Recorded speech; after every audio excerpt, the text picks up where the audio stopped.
로마서 5장 12절에서 21절까지의 말씀입니다. 제가 먼저 봉독해 드리겠습니다. 그러므로 한 사람으로 말미암아 죄가 세상에 들어오고 죄로 말미암아 사망이 들어왔나니 이와 같이 모든 사람이 죄를 지었으므로 사망이 모든 사람에게 이르렀느니라. 죄가 율법 있기 전에도 세상에 있었으나 율법이 없었을 때에는 죄를 죄로 여기지 아니하였느니라. 그러나 아담으로부터 모세까지 아담의 범죄와 같은 죄를 짓지 아니한 자들까지 또 사망이 왕노릇하였나니 아담은 오실자의 모형이라.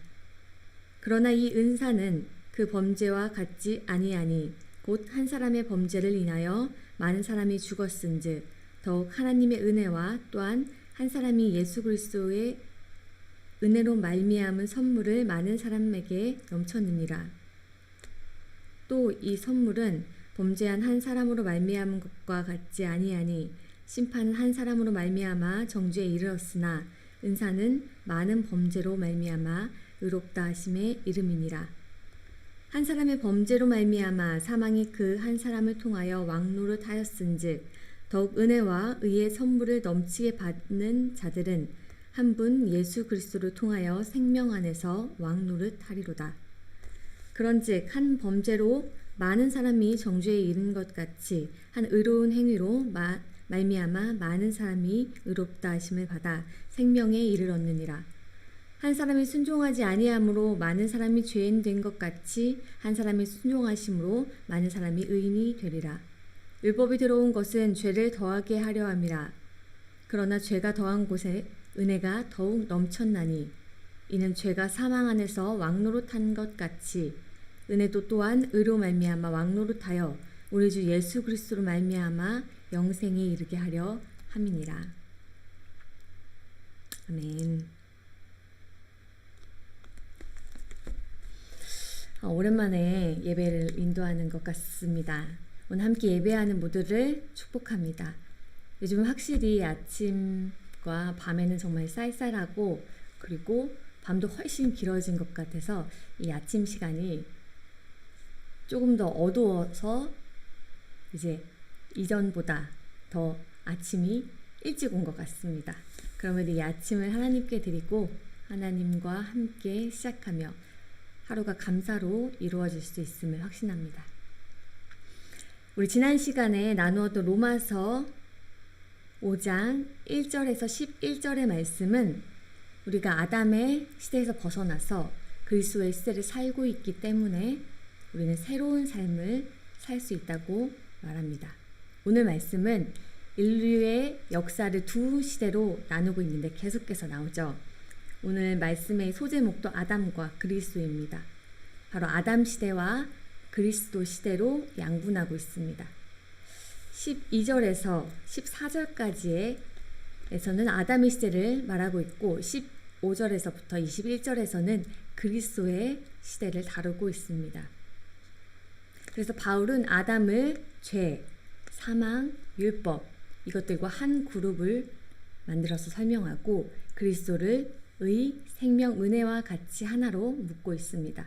아담은 우리 모든 인류에게 계명을 통해 죄와 사망을 가져왔지만 그리스도는 은혜를 통해 의와 생명을 가져오셨다고 말합니다. 12절 말씀입니다. 그러므로 한 사람으로 말미암아 죄가 세상에 들어오고 죄로 말미암아 사망이 들어왔나니 이와 같이 모든 사람이 죄를 지었으므로 사망이 모든 사람에게 이르렀느니라. 우리가 아주 잘 알고 있는 말씀입니다.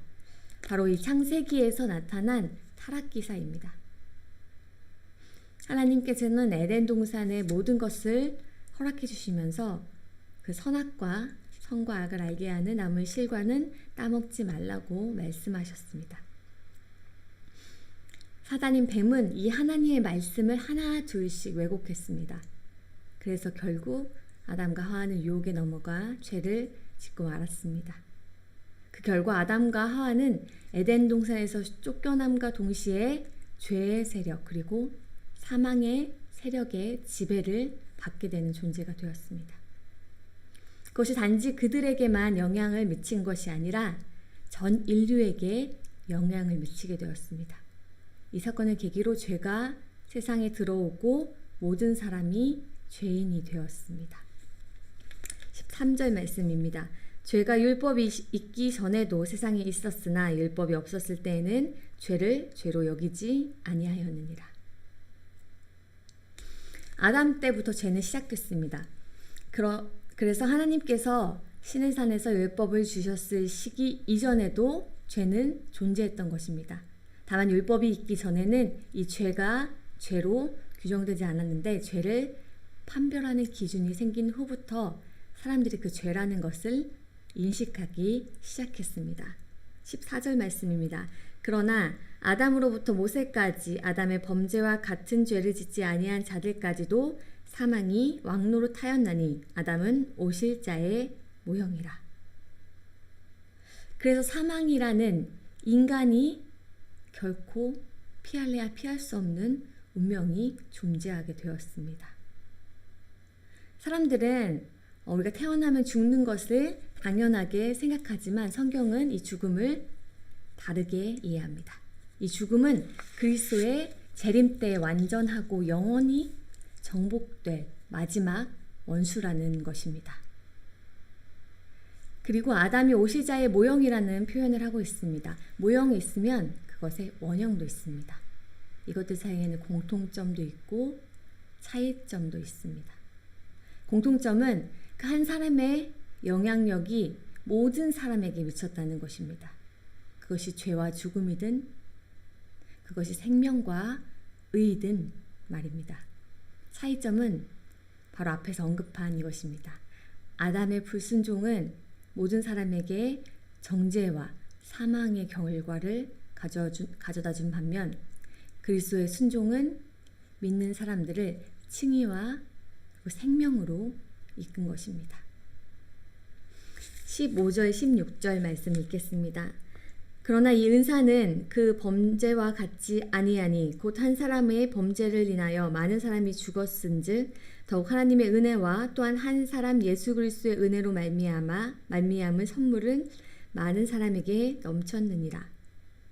또 이 선물은 범죄한 한 사람으로 말미암은 것과 같지 아니하니 심판은 한 사람으로 말미암아 정죄에 이르렀으나 은사는 많은 범죄로 말미암아 의롭다 하심에 이름이니라. 다시 한번 이 아담과 그리고 그리스도의 차이점을 나열합니다. 아담을 통해서 주어진 죄와 사망, 그리고 그리스도를 통해서 주어진 의와 생명입니다. 은혜와 범죄는 대조됩니다.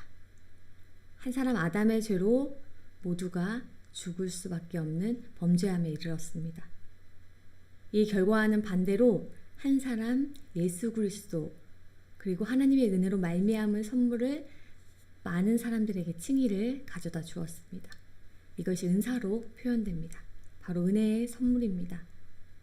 은혜의 선물은 우리가 의롭다고 여겨짐을 받게 되는 칭의입니다. 은사는 많은 범죄들을 대신하고 우리를 의롭다 하심을 얻게 했습니다.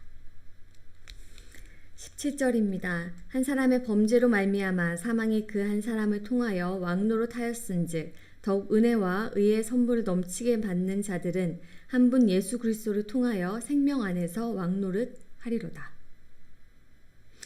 많은 사람들이 자신들이 원하는 대로 삶을 살고 있다고 생각합니다. 많은 세상 사람들이. 그리고 그것이 행복하다고 생각해요.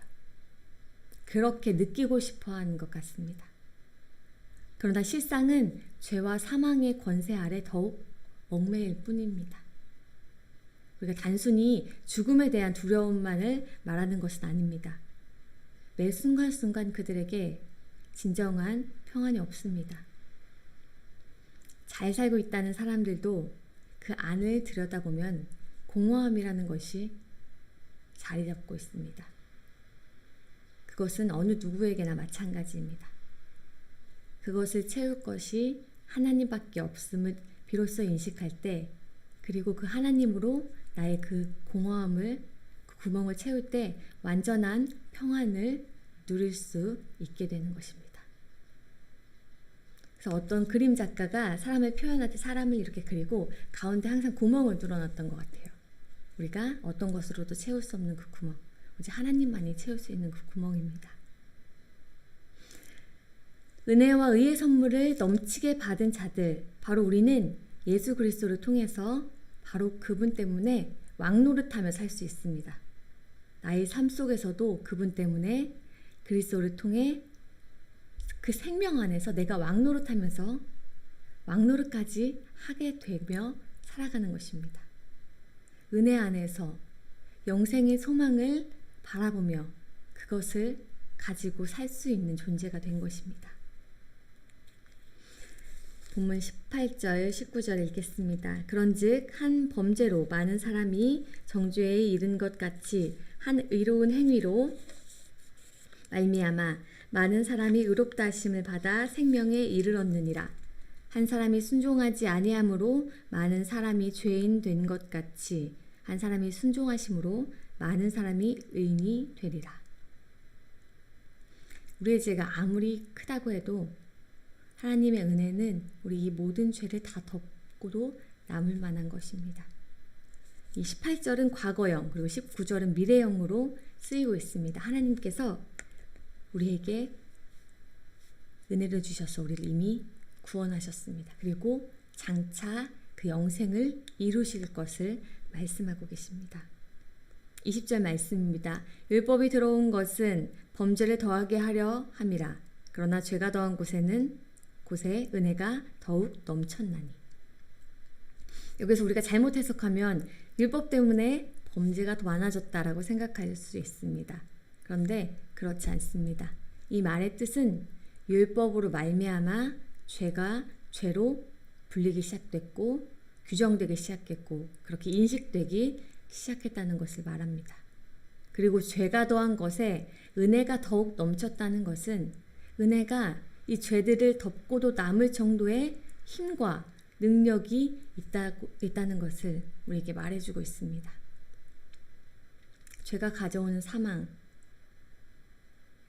그것은 하나님이 베푸신 은혜와 은총을 절대 이길 수 없음을 바로 이 본문에서 표현하고 있는 것입니다. 마지막 21절 말씀입니다. 이는 죄가 사망 안에서 왕노릇한 것 같이 은혜도 또한 의로 말미암아 왕노릇하여 우리 주 예수 그리스도로 말미암아 영생에 이르게 하려 함이라. 아담 때문에 우리에게 들어온 죄는 너무나도 강한 영향력을 갖고 있었습니다. 그래서 모든 사람들을 사망의 권세 아래 놓이게 했습니다. 그러나 은혜가 의를 통하여 왕노릇하여 우리를 영생에 이르게 합니다. 이 은혜의 힘이 더욱 막강한 것입니다. 계속해서 말씀드리지만 죄를 덮고도 남을 것이 바로 하나님의 은혜라는 것입니다. 바울은 여기에서 그리스도를 통한 구원이 전적으로 하나님의 은혜와 은사, 하나님의 주권적인 계획과 자비로운 역사로 일어난다고 말하고 있습니다. 이전에 왕노릇하던 그 죄와 사망의 권세들을 두려워하지 마십시오. 믿음의 눈으로 우리에게 이미 주신 넘치는 은혜의 선물을 바라보시기를 축원합니다. 혹시 아직도 죄의 권세 아래서 살고 계신 분들이 계신가요? 아직도 세상에서 죄와 맞서기가 두려운 분들이 계신가요? 하나님께서 이 세상을 이미 이기셨습니다. 하나님께서 모든 죄의 권세를 이기시고 다시 살아나셨습니다. 그것을 믿는 사람이라면 적어도 두려워하는 마음과 싸워야 합니다. 우리가 예수 그리스도께서 다시 살아남으심과 다시 오실 것을 믿는 사람이라면 우리의 마음 가운데 그런 확신을 가지고 그렇지 못한 것들이 우리를 방해하고 꾀할지라도 우리는 담대히 그것들을 이길 수 있어야 합니다. 자꾸 두려움이 틈타옵니다. 우리가 세상에 살아가고 있기 때문입니다. 하지만 계속해서 밀어내야 합니다. 하나님의 능력과 그 권세를, 그 은혜를 기대하십시오. 그것으로 무장하여 내 속에서 계속해서 틈타는 두려움들을 밀어내고 그것들 가운데 온전히 은혜 안에서 왕노릇을 하십시오. 우리 모든 북춘천 영문 그리고 예배자들이 그런 자들이 되기를, 하나님께서 정말 기뻐하시는 자들이 되기를 소망합니다. 함께 기도하시겠습니다.